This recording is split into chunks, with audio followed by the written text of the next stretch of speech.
incredibly offended. I actually threw in another one there, like in the previous game, where when Stefan smashed Zarok on Claude Firma, but I don't think you noticed. No, we 3/4 English, 1/4 Polish people are notoriously both good at conquering countries and plumbing, and we're not but we're not very good at hearing your co-caster's racially themed jokes, unfortunately. I'm sorry, mate. I'm sorry, 15 seconds left, by the way, for this deciding ace game. Tenchi and I are going to up the hype. We're going to up the ante. We're going to up every possible facet of our production and showmanship to bring you this ace game, because we feel sorry that we missed the 4-minute destruction of Zarok in game 4. There you go. So let's get on with it. Because, right. Go on, Tenchi, take it away, my friend.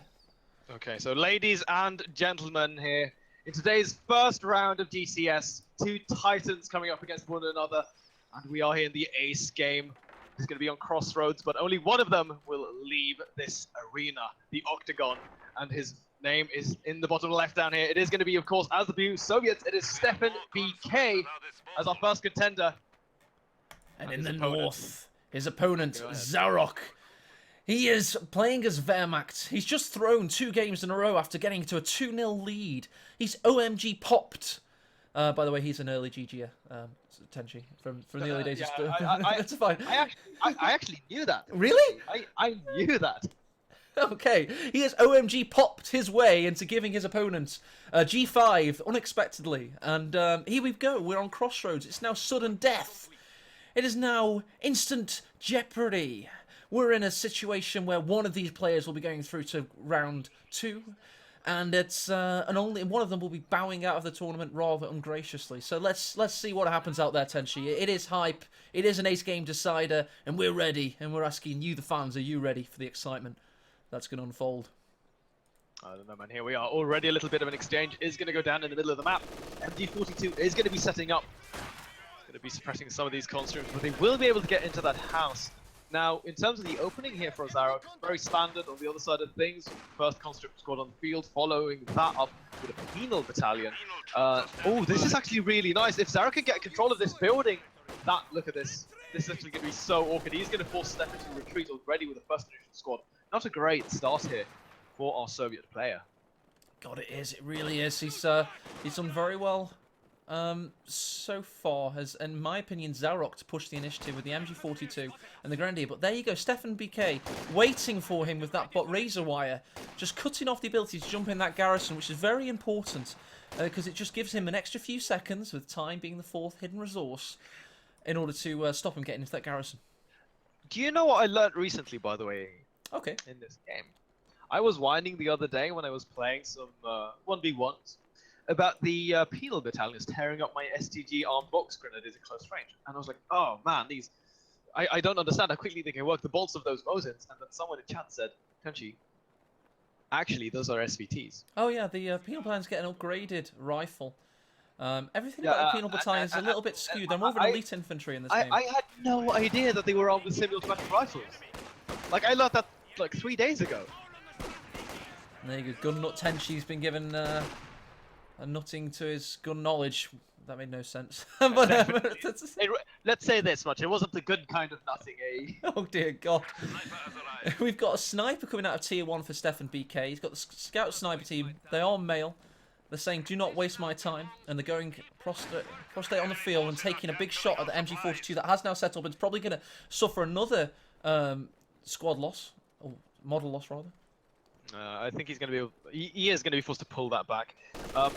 Interesting opening here for Stefan, though. He's going like in every single direction. They're getting the penal battalion, getting a sniper team, and then going for the M3 scout car as well. So I mean, we could see a clown car. But he's really struggling right now to retain any sort of sense of controller in the middle of the map right now. As you can see, Zarok pushing all the way up out towards the base territories, basically.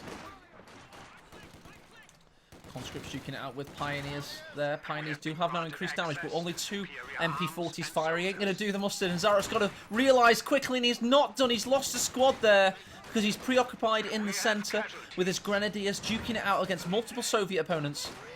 Oh man, that is a very rough loss. He's going to be forced to just cut his losses here, fall back with these two very hurt Grenadier teams. Actually, every single squad for Zarok right now on the retreat. He is going to be remaking those Pioneers, but like you pointed out there, that's pretty painful to be forced to give those up so early on. Now, back at home here though for Steffen, he's going to be repairing up the scout car as well as reinforcing all of his squads, getting the medics as well from his HQ.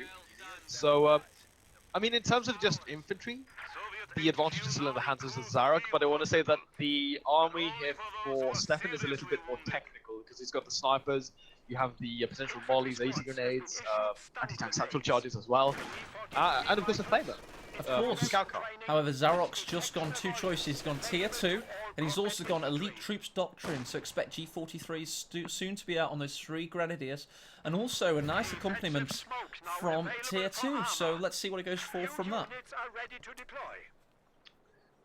I really hope that we see stormtroopers here for Zarok. They're actually so powerful. They're so strong. I'd never seen them in a game between like higher level players before until that weekend, PC Gamer weekend. If you remember that game with Helping Hands. Oh yeah. And Loveness doing that show match, and I was actually on Fame Over the Approach, where Loveness deployed those the stormtroopers to great effect, giving them the SCG-44 upgrade, and they just tore apart infantry when they come out of cover. But this is some nice stun nade there. Stun grenades, doing a lot of damage to the squad. Stunning the combat engineer. They're now not in range to lick them with fire. They've got the grenadiers coming in from the east to flank it, possibly to Faust the M3 if they get in line. And it's an interesting adaptation of a familiar strategy from steffenbk, and it's not quite been fruitful. The sniper team wasn't able to keep firing away in the meantime. You know, I wonder if would it be worth it to maybe like max range the vision with the scout car and keep the sniper just behind them, sort of like he's doing now. I think this is actually a really good use of him, using the vision there. Say again? I tell you what, Tenshi, there's one thing that's scaring me right now. It's this 500's Fancy scout car that's just rocked onto the field. Because Tenshi, everything in steffenbk's army is going to get absolutely eviscerated by this unit. As is the Grenadier on retreat from the SVT rifles. Oh, he's running for it. He's going to make it out of there perhaps. Or did we jinx it? MG42 also on the retreat. He will survive. But that's really, really close. Now, locking in the command here, by the way, Steffen is going to go for the Lend-Lease tactics, the first Dushka heavy machine gun on the field. And we were talking about this prior to the first game even starting, saying how powerful it can be, but great focus fire there from Zarok. Definitely on point with that, as this Dushka is going to set up now. Bear in mind, the AP rounds would tear through the very paper-thin armor of this 222. He stays in that arc of fire.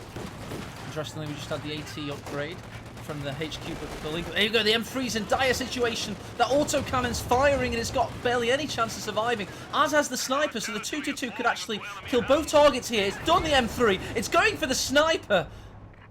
Oh man, that's a great pickup, and he might actually be able to finish the penal squad as well if he decides to dive. But he's hesitating, he's not doing anything. No, he actually had it on hold fire there for a second, so not getting maximum. Oh, nice from the combat engineer. He's building the building to try and halt the advance of the scout corps, but it's not done enough. The sniper's got a difficult path past the headquarters building to try and get behind it. But there you go, he's managed to do that, and there goes the sticky satchel. The 222's out of it. Oh man, he's going to wipe this squad of penals. Oh, the penal battle is going to be really huge. At the same time, the Dushka's fast suppressing the infantry here for Zarok coming out of his base. And this squad is getting lower and lower. He doesn't have a lot of HP left on this 222, but doesn't ring around the rosy here. Keeping the sniper alive, still losing one squad member. Can he keep it alive though? Can't believe that sticky satchel away. The sniper's now been found out. Oh my god, this scout corps will not die. It refuses to be denied as it just about gets taken out by an SVT bullet. Oh man, that was really, really clutch there. That Steffen managed to keep all of those squads alive, only losing the scout car, which was almost inevitable anyway. But one thing to mention here is, of course, the loss of manpower. Look at how much he had to continuously keep reinforcing that penal battalion, really hurting him in terms of the manpower department. I tell you what, that cheeky tier 3 ghost build to try and thwart the scout corps advance was clutch play as well. You don't see that too often, and it's always cool to see. But the scout corps did not die to that satchel. That was very fortunate. It had a lot of life left. Zarok is actually going to decide to reinvest into another 2-2 here, really. I don't know. How do you feel about that decision? Because, I mean, we are going to see light armor hit the field very shortly here from the Soviet player. Yeah, the tank heavy battalion's command is up. steffenbk has a lot of fuel in the bag. I think that is a bad move by Zarok. A second scout car is just wasted manpower in my mind because the T-70's on the field soon as Penal Battalion also goes down, so both players with a little bit of shaky decision making there. But Zarok has retained most of his infantry though. That's the big difference right now between these two players. 80 grenades have been researched, so he's going to be able to get the snare off here on this 2-2-2. But with a machine gun supporting him, I don't know if he's going to be able to actually finish this. Sniper finishes one thing, and that's the Grenadier. Oh man, that was sick. Really important pickup there for Steffen to come back into this game. The T-70 is on the way right now. Madrushka is moving up. Look at this MG42. Conscript's about to die. Maybe not. By the way, in base, there are two satchel types now. There is a sticky AT satchel and the regular satchel, and he probably used the regular, meaning the scout car did not die, which caused that Benny Hill-esque moment earlier on. Yeah, that's a good point. To remember that you've got two separate ones right now. So I think Zarok, or Steffen just autopiloting really in that intense moment. Just trying to get whatever out, but now T-70 on the field. This is definitely going to be scary here for Zarok. He doesn't really have any real AT to contend with this. No anti-tank gun, only the Panzerfaust. T-70's going straight through the centre. There's no mines, no AT guns, just the Panzerfaust. As Tenshi has very eloquently said, the scout car does have some AT capacity. It's gunning for the T-70, and somewhat a strange show of force. It's allowed, however, the Faust to be an option now, and the Faust is now rearing its ugly head and keeping the T-70 slowly at bay. I mean, as long as he can keep max ranging this, just not allowing Steffen to get into a good position where he can continually hunt down the 2-2 uncontested, then I think he can still just sort of stall at least until he gets something to sort of deal with this. Even a direct hit with the mortar would do substantial amounts of damage to this T-70. As you can see, he would have almost connected with that shot. I understand now what Zarok is going for. He's going for scout car spam. If you build more than one, in my opinion, it starts to be slightly more towards spam. There's different quantities for different units counter spam, basically. And this man is no danger or stranger to spam, rather, and he understands the value of having multiples of certain units. Two scout cars will be able to take out the T-70 in no time. Yeah, that being said though, I mean, look at the fuel here for Steffen. As a response to this, what if we see him go for another T-70 and just like outmass his opponent? He's going for it. He's going for it. He's going to find that rear armor. He's got one more salvo left of this very well-held scout car. Needs to get it in. 18A's about to go in. One more shot required. T-70 gets behind the house. Scout car's in difficult position. It's now, however, behind the sight blocker, so it should survive. At the same time, though, the other 2-2 very, very low AP, so he can't really dive very deep with this. He's gonna fall back for now.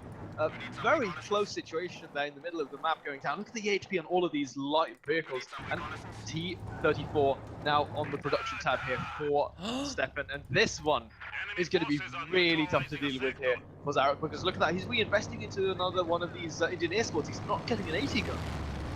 God, no. This T-34-76 could rampage, much like they did in the early part of the Second World War. They're going to be pretty unstoppable for anything in the Wehrmacht arsenal right now. They're going to have to pretty much kite it and hope for the best until they can get something heavier on the field, because it is about to hit the field. In fact, here it is. The most produced tank in history, probably pound for pound, the most effective tank in history, all things considered, is now rocking onto the field with that 76mm cannon. Those five Russians very tightly cramped into its hull, and it is. I've been inside one, Tenshi, very tightly cramped. And it's here. It's going to be very difficult for Zarok to deal with. And here we are, rolling forward. Now, Steffen, remember that he can actually get a second. Holy shit! How do I English? He can actually get a second T-34 in not too long. Here's the big reveal. This is going to be really scary now for Zarok, because he knows that he's basically got nothing to really deal with this. Mortar is going to be forced into the retreat right away. 2-2s need to get out of there. Oh, Zarok nice now shot in. starting at 2-2. He's now building an AT gun, but I feel it's a little too late. Where's the Panzer Tactician smoke? He does have it. He hasn't used it, however. Two-man Faust coming in, but the T-34-76 could demolish this. This could be Zarok getting demolished himself. He's got to act fast, he's got to be strong, he's got to think fast, and he's got to make the right decisions. It doesn't look like he's doing that right now. Well, getting the snare off is really going to be helpful, but the T70 is perhaps going to go for the deep dive. Lots of this infantry right now for Zarok, very low on HP, so he might be able to potentially finish off one of these grenadier squads if he wants to. Not focus firing just yet. He's fast goes down, but this 2-2 is basically... Pack 40 comes out just in time, in perfect position. Will it get the shot it requires? There you go, T70 has swapped its life for the scout car, which is a good trade for Zarok.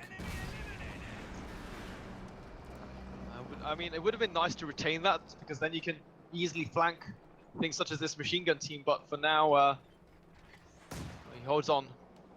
First AT gun is going to be really crucial right now here for Zarok, because we do have that M4C Sherman on the field as well in support of the first original T-34 tank.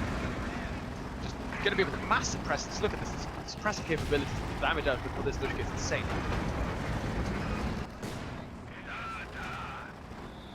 Two mass-produced medium tanks, arguably the most effective from a macro scale in the war. Here we go, it's the American equivalent. The M4C is now on the field, and it's just with immediate splash damage killed 2 of the Pack 40 crewmen. Well, he is going to force him back forward now, however, machine gun team and everything else here basically for Zarok is completely locked into his base, and he's also lost the control of the cover point, so he's not getting any sort of income either.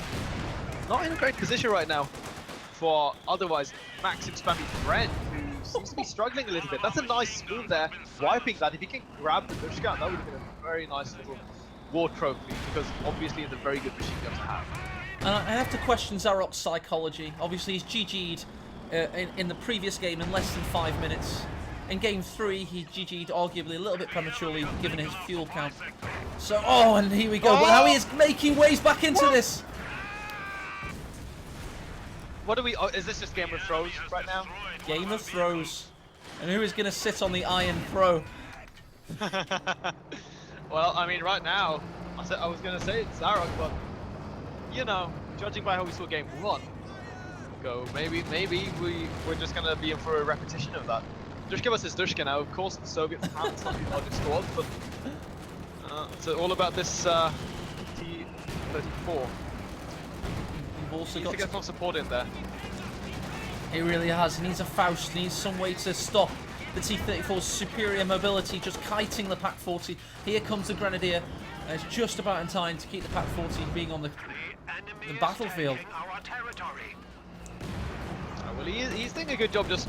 Oh, no, he's going to destroy the weapon. Oh, he's not doing it. He needs to focus fire the pack. He is going to do it. There we go. It's down. Big loss there for Zarok. That's 320 manpower he's never going to see again. Get the fast up at least. Dushka almost gets wiped on the left hand side.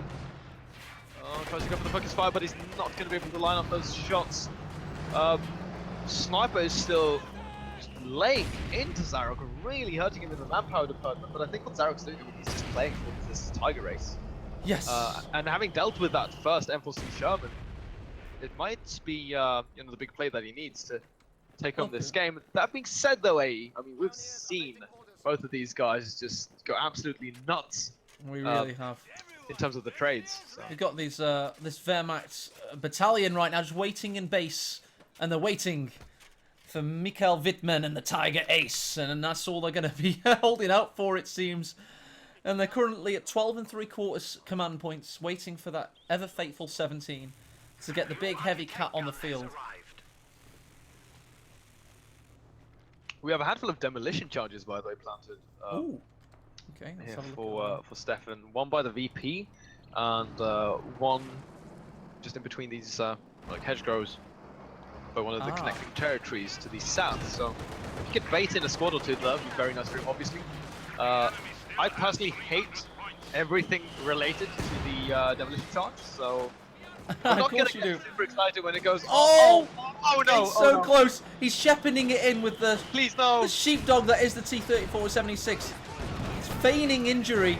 The Pack 40 is going to push him away, which is going to cause the Grenadiers to go past the demo charge. Whilst the T-34 gives line of sight, it's going to be an easy squad wipe in one moment. He's going to lose the T-34. He's going to. Oh, he doesn't get the squad wipe. Interesting. Whoa.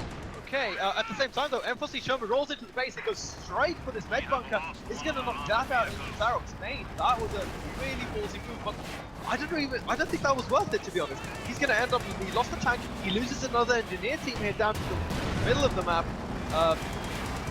But there's nothing here to respond to this M4C Sherman, right? There isn't. He's trying to kill the Grenadier. It's waiting for that reinforce. It's not quite going to hit. Is he going to get the kill? He misses. What are we witnessing right now here, Eddie? This is so messy. It's the messiest series of Grand Championship series so far. It's the not so grand match series between steffenbk and Zarok in an 8-game decider, which is pretty much the antithesis of high-level competitive play.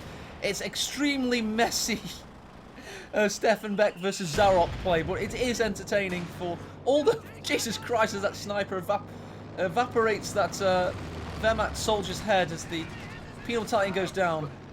He killed another one of those penal battalions.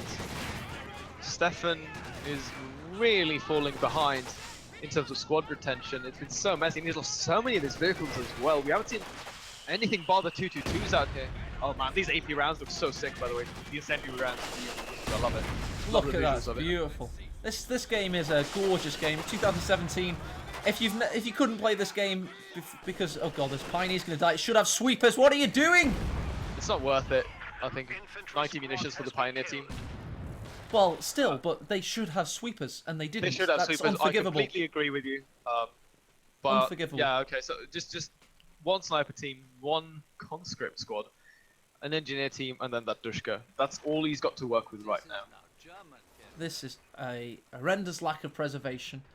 It's very much like the most frenzied Guards Motor Battalion or Shock Trooper Battalion of the Soviet Army of the war coming up against the Waffen-SS in their fanaticism, and they're literally just launching at themselves at each other, and the losses are high, but at least they don't care because they're doing their relevant dictator a stern amount of justice as their body parts fly all around the battlefield. That's the best analogy I can come up for it, if this was meant to be anything like a real battle. Oh, well, that's fair. Another M4C Sherman has hit the field. Zarok, of course, aware of this just now. He's got this pack on a bet 1, so he does have the stun rounds available to him, but he's not going to be using that just yet. As long as he keeps this 80 gun alive, as he's buying more time, only about 3/4 of a CP off now for that Tiger Ace, he's going to be in a great spot using that and then bringing the Tiger to bear as well. Misses one of those rounds, but crucial to connect that.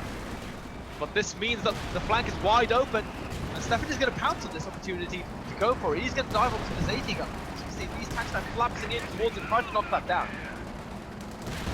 Oh my god, the Pak 40's now in a little bit of a predicament. The M4C has not sustained any damage so far. This Faust will not give a damaged engine. It's going for the Pak 40. Got the other M4C Sherman currently in the only having the mortar in its path. Needs to decrew the Pak 40 for this push to be a resounding push. Oh, Everything hinges. Really good use there of Zarok, though, reinforcing with the infantry company right off the edge there, and now he's tanked up both of these tanks. Good go for the Faust. Zarok has the munitions for it. Why isn't he Fausting? Couldn't quite get it off, seemingly. Panzerfaust not utilised. Zarok! It wasn't even on cooldown, man. What are you doing? That was lucky for steffenbk based on the situation at hand, in all honesty. He could have easily snared at least one of those tanks. Something's going to spawn. What Zarok is doing. Something big is going to spawn on this road. There it is! Tiger! Panzerkampfwagen 6, Mikhail Wittmann, Tiger Ace is on the field. It's going to literally, just like Villas Bocage, absolutely decimate everything in front of it. Oh, well, here we go. Just completely shaves off the head there of one of those crew members. There is a set of mines planted in the middle of the road, by the way, so if he hits those, that would be very unfortunate, but he wiped one of the Dushkas, and I don't know, has he mined anything else on the left-hand side? If we see Zarok just dive for this roll-up all of the support weapons, I think that would actually be a very good choice right now, because there's virtually nothing that Steffen can do to stop him like that. Look at Zarok and the commander's copula there. He's just having a look around with his binoculars and he's surveying the battlefield. And he's so all of a sudden, despite seemingly losing, he's now got the ace hidden up his sleeve all that time. And And it's now steffenbk that's got to ask some serious questions about what he does next. Into the mine. That's a good start. No, but truth be told, it's better that he detonates us with an infantry squad than with a Tiger Ace at a really bad, crucial moment in the game. So, I mean, at this point, I would just really want Zarok to roll everything up and try to go for the throat. You know, go for the jugular vein. Do you want to hear a controversial opinion about the Tiger Ace? I do. You need to throw the Tiger... In a competitive situation, in a tournament, you need to throw the Tiger Race straight into your opponent's base and try and wipe as much as possible. It costs 800 manpower, right? But it also has the biggest penalty for upkeep and manpower income in the game. So if you're... Every second it's on the field, if it's not, firstly, paying for its 800 manpower, and then paying for the cost of having it on the field, it's a wasted Tiger Race. It needs to constantly be active. I completely agree. I completely agree there. I mean, he's just sitting back with it. He's completely misplaying with this unit. I mean, it's got so much potential, especially when both of these M4C shovels were so low on HP, and now he's going to be left wide open.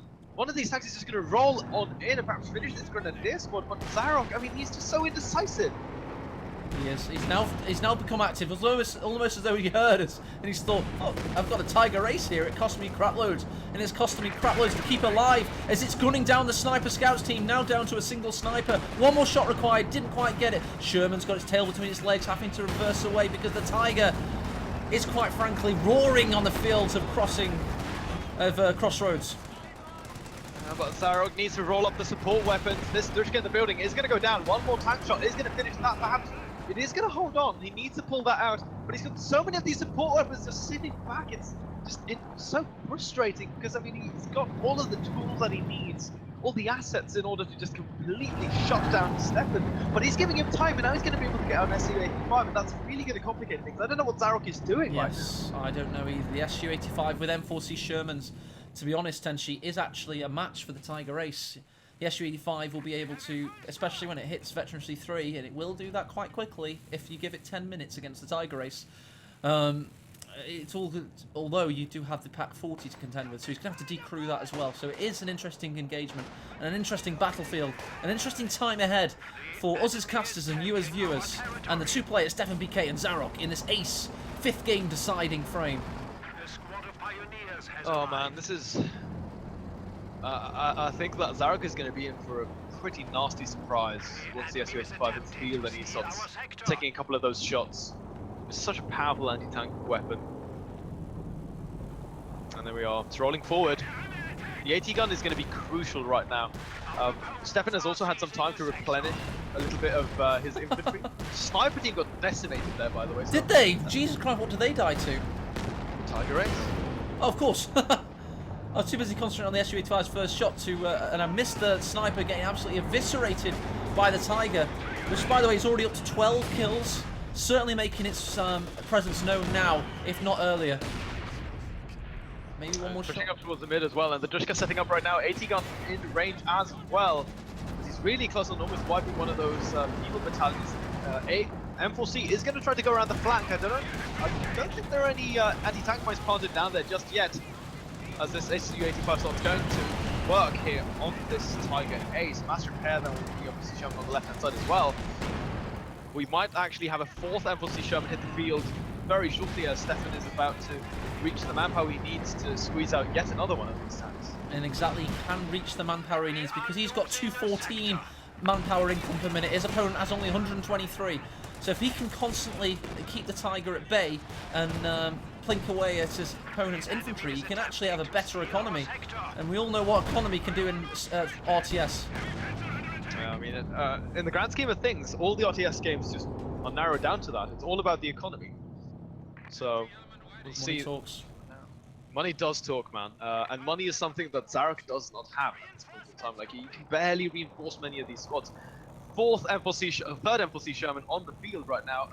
And you know what? I think Zarok had a great opportunity to pounce, using the power, spearheading with his Tiger Ace. He doesn't want to wait a second, does steffenbk, because he's currently made a small detachment of Shermans in the west, which to me means he's going to try and focus in on the Tiger. He's going to find where it is, and he is indeed going to try and find that rear armor, possibly right now. He's gearing up for it. The Su-85 is moving in. The Sherman in the east is moving in. All the Shermans are converging on one target. That target is the Tiger Ace. His moment is now, Tenshi. He needs to go. Gets one tank down, though. This is a great start here for Zarok. He's still got the front armor facing towards the enemy tanks. One of these FLC jumps actually drives over a telemine, so he's going to be the end in there. 80 guns still in cover. The Tiger Ace stays alive. 1-4 Faust could easily finish off this very low tank, and he is going to get it. Only one more remaining. steffenbk still retains his Su-85, but it's out of gun range right now, as the pack is still there doing so much damage. The Tiger Ace is getting lower and lower. Perhaps one more shot is going to do it. Su-85 lining up the shot. Is he going to get it? Oh, smoke popped. Great use there by Zarok. Last moment. What the hell? Couldn't quite make it happen. He's lost his third M40 Sherman to the Faust we all expected. The Tiger is still alive. The Su-85 could not finish the job. Didn't even try the attack ground through the smoke. The smoke was enough, and the Tiger has lived to tell the tale. It doesn't now have that tail between its legs, but I think it's steffenbk that's got the bigger wound on his face right now, as he's now getting greedy with the Su-85. He wants to get that kill, Tenshi. Is this going to be the end of steffenbk, or is it going to be victorious in his assault? Definitely not. Bet 3, pack 40 now. Going to be really scary. It's got massive gun range as well as a very quick reload. So needs to be careful. I mean, Steffen does have 90 fuel, so he could, just like out of sheer desperation, squeeze out to T-34, perhaps trying to wait a little bit there. Because I mean, in terms of the VPs, he still has that to play with, which of course is very fortunate for him. However, the Tiger Ace stays alive. It's just all going to be about Zarok mass repairing them to get that up, bring that into action yet again. I genuinely think, though, despite just losing, that's right, 3 Sherman M4Cs, that's a hell of a lot of manpower if you think about it. Yeah, that's 1,140 manpower, and then of course he's got the 330. That's 405 fuel went into that assault. The fact that Steffen gets away with it, we are losing a sector. and that he does, like, that he gets to spend all of this time building up such a powerful armored force, and he doesn't successfully kill the Tiger. It's a disaster for him. Zarok has been falling behind significantly in terms of the manpower, of course, but I mean, I don't know, man. I'm just really feeling as if we're just having throws left and right, really. We really are. It has been Game of Throws, and we've got House Lannister. Oh dear God! Blows up the demo, kills the Dushko in an incredible booby trap that was set up there. Oh, so frustrating with those demo charges. But I mean, at this point in the game, definitely needs some sort of tool like that to come back into this. Zarok still has yet to go for the triple cap, though. I mean, I think he's just being too passive. Do you want to know something funny, Tenshi? This game is for the rights to play Helping Hands, who's I think pretty much demolished his opponent today and is one of the most consummate professionals and accurate players in the game. I wouldn't be too frightened for Hans at the moment. To be honest, though, I completely agree with you there, man. Like, right now, none of these guys really looking to be on form. Zarok played one beautiful OKW game there previously on Fate Mobile Approach, but it looks as if all of that has just been blown out of the water. However, he's still got a fairly powerful fighting force. This pack gun definitely a linchpin in his anti-armor defense, and the D43 is singing, just tearing apart these men. So they're going to be forced into the retreat. But again, come on, Zarok, use this Tiger Ace. Use your bloody Tiger, as Helping Hands most famously said. Yeah, so we've got 160 the tail of the tape as it stands right now, 33 minutes in. Ace, 5th game decider. Zarok, 158 VPs, 73 pop cap. He does have a decent infantry army, and he's got 1 jewel in the crown. That's the Tiger Ace. steffenbk, less pop cap, 52. He, however, has a much higher manpower income. He's got 371 VPs and a lot of time to come back. This game has got legs, baby, and it's just about who uses their army better and who's going to win this game. I really feel that the game could have been over about 10 minutes ago, though, to be honest. I don't disagree, put it that way. Just opening a straw poll right now. I've seen, sorry, a straw poll in chat. And it wasn't for who would win the game, unfortunately. I was very excited then. But I'm going to ask you instead, Tenchi, my co-caster, as we're in a little lull in activity as the armies are repaired. Who do you think is going to win this game? Well, my brain says Zarok because obviously I want to like be very logical about this. But with the game of throws that we've been witnessing, is this? You know what? This might be a preview of the next season of Game of Thrones. Yeah, this is the preview of the next season, man. We're just seeing it. I want to say Zarok, but fuck it, I'm gonna say Zarok. But this is like a Monty Python version of the Red Wedding. It's but instead after every exactly. Like if Steffen wins this, I'm not gonna be surprised. But I want to say that Zarok should take this. However, big exchange now. Actually, Zarok has not been tagged up by any sort of AT weapons. So he doesn't need to worry about the 80 race. Finishes the M14 Sherman. Now there's only the SU-85 remaining. These D-43s just tearing into these the Penal Battalion as he's moving forward with more of his support weapons. He needs to bring up these machine guns, the mortars, everything that he's got in his arsenal right now to just barrel down on his opponent because Steffen has nothing. He's completely out of it. He really is, and he needed to keep his tanks alive. He needs to build what was known as critical mass in order to push this Tiger race, and he had one great chance earlier. He had 3 M40s and the SU-85. That was 1,140 manpower employed and ready to go, and he did not utilise it well enough. Zarok simply reversed away, and there was a telemine waiting, and it just thwarted whatever he had planned. Well, at least Zarok has the awareness to now start upgrading some of his engineering squads there, the Pioneers with Minesweepers, so he doesn't walk into yet again another unfortunate demo charge, which of course is going to be very useful for him. But well, SU-85 is going to roll on forward. I feel that the Tiger, or the Tiger Ace, pardon me, could just dive that SU-85, to be honest. Like he Really brings on the support weapons and just dives it. He genuinely could, especially with his superior infantry army supporting. Just 1 Panzerfaust and that SU-85 would be toast. We did have somebody in chat ask about the M4Cs. There have been 5 built in this game, and all 5 have now been lost. However, he is planning on, looks like a T-34 in the build. Oh man, I'm kind of losing faith here, man. in your life? In Company Heroes 2 high-level play? Which Company of Heroes, in everything, man. I'm just giving up right now. D43 is again going to work on this penal squad. Can he wipe it? Mortar finally getting in range so he can start using that, because I've actually been sitting idle for the longest time in this game. Tiger Ace has lots of HP, he can easily go for it, but then again, he's just going to sit back and wait for all of this lower. This is absolutely fantastic. The T-34-76 pushing away the Grenadiers. God, he has such a great army now, Zarok. Surely he'll go in for the dive and get this. He's got a stolen Dushka watching over the centre through that crack in the hedgerow and the building. Tiger Ace is getting leery as it evermore gets increasingly more kills. Panzerfaust thinks better of it. I mean, there's virtually nothing on the field here for Steffen. Really? Look at the supply, 77 to 38. It's just... God, what an army that Zarok has amassed. He's just probably getting into a position where he absolutely knows he will win and clean out this game. He's got a Vet 3 Pack 40 with a hell of a lot of damage and attrition done to this M4C Shermans earlier on, gaining that veterancy. Look at the range of that thing, by the way. It's absolutely massive. It's insanity. Absolute insanity. I think this pack actually outranges the SU-85, if I'm not mistaken.